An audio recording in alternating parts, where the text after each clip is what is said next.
Welcome to Slash Forward. In this episode, we're going to keep things simple, prequel style. With Tremors 4, the legend begins. If your ancestry is easily traced due to your family members carrying an exact resemblance to you, subscribe to the channel for an evaluation of your family branch. Let's get to it.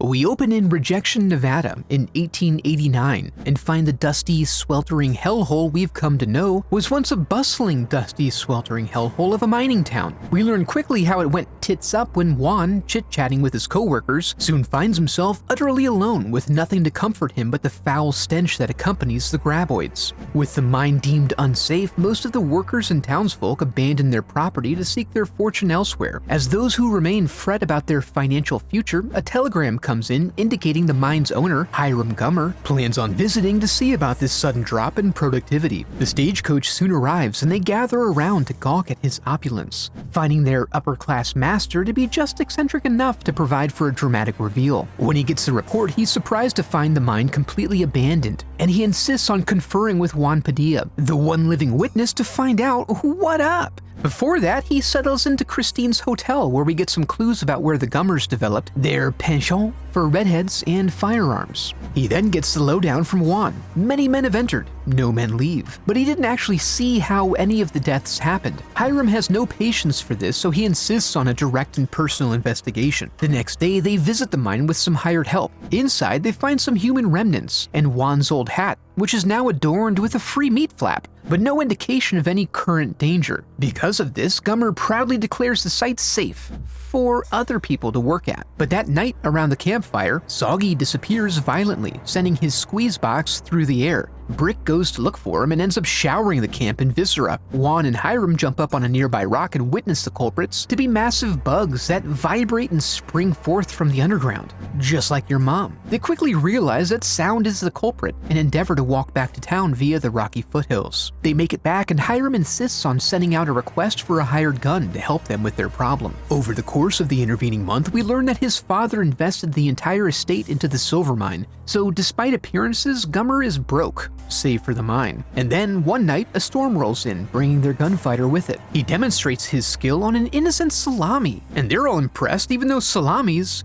don't shoot back. As they go out hunting, they find evidence of aged, desiccated eggs, incubated by a nearby hot spring waste pipe, as well as indication the beasts have been shedding their scales and taking on a new, horrific form, just like your mom. And they eventually arrive at their first evidence of the danger these things pose as they find Old Fred's wagon hewn, along with Old Fred's head, which they bury in a shallow grave. They decide to camp out at the old mill, presuming the strong floor beams to be sufficient protection. But rather than coming through the floors, we see some familiar friends exploring the slumber party horizontally. And as Hiram starts picking up some tools of the gun trade, the graboids solve the problem of getting at their dinner by systematically removing the floor joists. They send out a gibberish message in the hope their friends will locate them, and sure enough, Fu Yin is able to determine that the signal is originating from the old mill. Juan then gets a free mustache ride from a giant graboid, giving them the first indication of what they're dealing with. Given this, Kelly recommends they just stand their ground and hope for a lucky shot. But when the time comes, he just gets eaten. Luckily, Christine arrives just in time, and despite being aggressively pursued, they manage to get back to town, where the foothills keep them protected, for now. At this point, Gummer abandons the town and recommends they leave as well. They decline, sending him off on his own. When he eventually books his train ride back to the East Coast, he's disturbed to find the telegraph operator chuckling about the strange messages coming out of Rejection, about giant worms penetrating the foothills and whatnot.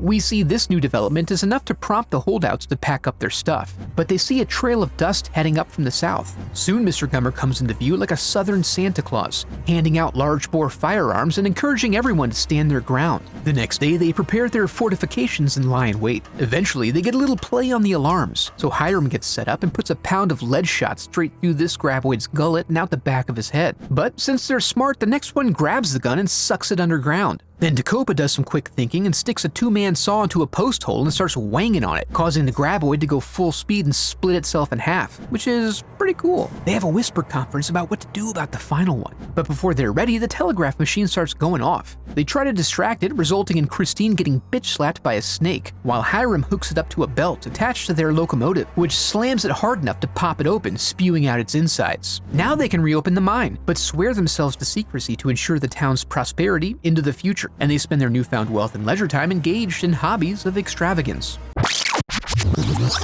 Just a reminder that I've started a website where you can make donations to support the channel. Any donation gets you access to a 10-minute review of Tobe Hooper's Life Force. And I also have merchandise available. I tried to put together a few things that might be attractive to any fan of horror, rather than just strictly logo merch, so check it out. Also, I wanted to give a huge thank you to Ewayne for your generous donation. Tremors 4 was a satisfying return to form for the series, with the return of practical effects and a heavy focus on our big stinky friends. Honestly, you don't need more than that. If you enjoyed the video, I'd love for you to become a part of the channel by subscribing. Thanks for watching.